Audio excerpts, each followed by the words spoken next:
परिचय। वाह, चारों तरफ हरियाली। मुझे गांव में यही अच्छा लगता है। लेकिन वह जमीन खाली है। ऐसा क्यों है पिताजी? साहिल, अब वह जमीन उपजाऊ नहीं है, लेकिन बहुत समय पहले उसमें विभिन्न तरह की फसलें पैदा होती थीं। तब जमीन अनुपजाऊ कैसे हो गई? मृदा अपरदन के कारण बेटा। मृदा अपरदन? यह क्या है पिताजी? बच्चों, मृदा अपरदन आज संसार में पर्यावरण की सबसे बड़ी समस्याओं में से एक है। मृदा अपरदन और संरक्षण, इस पाठ के अंतर्गत इसके बारे में और ज्यादा जानने के लिए हमारे साथ आओ। आओ सीखें।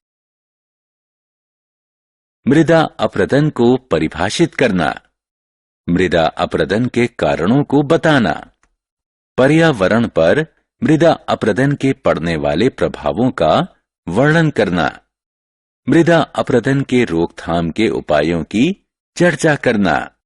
मृदा भूमि या मिट्टी, यह हर जगह है। हम इस पर चलते हैं, इस पर गाड़ी चलाते हैं और पौधे उगाते हैं और बहुत कुछ। आप चकित हैं कि यह क्या है? यह मृदा है। मृदा पृथ्वी की सबसे ऊपरी परत है। इसमें राख में बदल चुके विभिन्न चट्टानों का मिश्रण, पानी, हवा, खनिज और विभिन्न प्रकार के सजीव और मृत जीव होते हैं।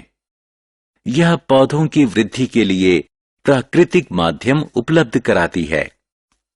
सभी मृदा में मुख्यतः 4 पदार्थ समाहित होते हैं: जल, वायु, खनिज कण और जैव पदार्थ। लेकिन मृदा की उत्पादकता तेजी से गिरी है। मृदा अपरदन इसका मुख्य कारण है। आइए इसके बारे में जानें। मृदा अपरदन, जल या वायु द्वारा मृदा का प्राकृतिक क्षरण मृदा अपरदन कहलाता है। चित्र को देखें। ऊपरी सतह से मृदा का गायब हो जाना और जमीन पर गड्ढे बन जाना मृदा अपरदन के लक्षण हैं। मृदा अपरदन का कारण। जल। दोस्तों, आइए मृदा अपरदन के कारणों को जानें। सबसे मुख्य कारण पानी और हवा का बहाव है। जमीन पर बहता हुआ पानी अपने संग मिट्टी ले जाता है। बारिश के दौरान मिट्टी के कण बारिश की बूंदों की वजह से उखड़ जाते हैं।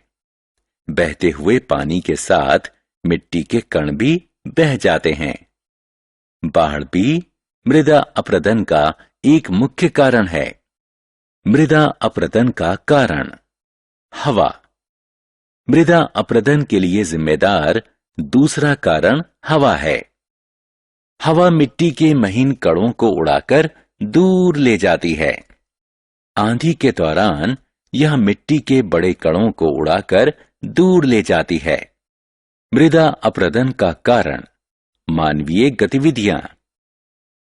यद्यपि मृदा अपरदन अपने आप में प्राकृतिक रूप से होने वाला पराक्रम है, लेकिन बहुत से मामलों में मानवीय गतिविधियों के कारण यह बढ़ जाता है। निर्वनीकरण, पशु चारागाहों का अत्यधिक दोहन, गलत या अतिवादी तरीके से खेती करना, पगडंडियां, रासायनिक खादों का अत्यधिक प्रयोग, गृह निर्माण, खनन इत्यादि इनमें से कुछ कारण हैं। मृदा अपरदन का प्रभाव। मृदा अपरदन कई अवांछित स्थितियों को जन्म देता है। इसके परिणाम स्वरूप मृदा का क्षरण होता है और मृदा संरचना नष्ट होती है। जैव पदार्थों की कमी के कारण मृदा की उत्पादकता में कमी आ जाती है। यह मृदा से नमी वाले तत्व घटा देती है, जिसके कारण सूखे जैसी स्थिति आ जाती है। मृदा की उत्पादकता घटने से फसल की गुणवत्ता और मात्रा घट जाती है। अतः मृदा अपरदन प्राकृतिक वनस्पति प्रवर्धन को बुरी तरह से प्रभावित करता है, जिससे उपजाऊ भूमि रेगिस्तान में बदल जाती है। मृदा अपरदन का प्रभाव। मृदा अपरदन के कारण मिट्टी सड़कों और गलियों में इकट्ठी हो जाती है। इससे रास्ता बंद हो जाता है और परिणाम स्वरूप दुर्घटनाएं होती हैं। इससे कई सिंचाई नहरें भी अवरुद्ध हो जाती हैं। इससे बाढ़ का खतरा बढ़ जाता है। क्षरित मृदा नदी, झील इत्यादि जल स्रोतों में इकट्ठा हो जाती है और उन्हें प्रदूषित करती है। मृदा अपरदन से बचाव। मृदा अपरदन पर्यावरण की प्रमुख समस्या है। इसने जंगल से लेकर रेगिस्तान तक पूरी दुनिया को प्रभावित किया है। इसलिए समय की मांग है कि मृदा अपरदन से बचाव करके हम मृदा को बचाएं। मृदा अपरदन से बचाव के कई उपाय हैं।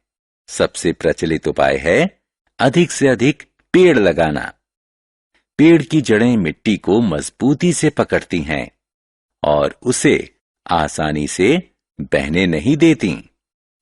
हवा की दिशा में लगाए गए पेड़ तेज रफ्तार हवा से होने वाले मृदा अपरदन से बचाव करते हैं। जानवरों द्वारा चारागाहों का अत्यधिक दोहन के रोकथाम से भी मृदा अपरदन को कम किया जा सकता है। बांधों के निर्माण से भी मृदा की क्षति कम होती है।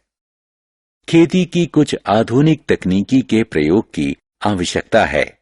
उदाहरण स्वरूप, एक ही भूमि पर अलग अलग समय में विभिन्न प्रकार की फसलें उगानी चाहिए। विभिन्न प्रकार की फसलों को एक ही भूमि पर क्रमानुसार लगाना चाहिए। इस पद्धति से मृदा की क्षति थमती है और भूमि उपजाऊ बनती है। याद रखें दोस्तों, मृदा बहुमूल्य प्राकृतिक संपदा है और यह हमारा दायित्व है कि इसके संरक्षण के लिए हम पर्यावरण को स्वस्थ रखें। आओ खेलें। स्तंभ क में दिए गए शब्दों पर क्लिक करने के बाद स्तंभ ख में दिए गए शब्दों पर क्लिक करके सही मिलान करें।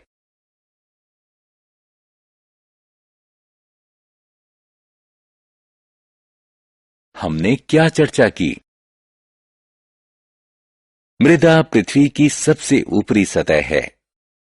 मृदा का पानी और हवा के कारण प्राकृतिक क्षरण मृदा अपरदन कहलाता है। मानवीय गतिविधियों के साथ ही पानी और हवा की गतिविधि मृदा अपरदन के लिए जिम्मेदार है। मृदा अपरदन भूमि की उर्वरता को घटा देती है और वनस्पति प्रवर्धन को बुरी तरह प्रभावित करती है।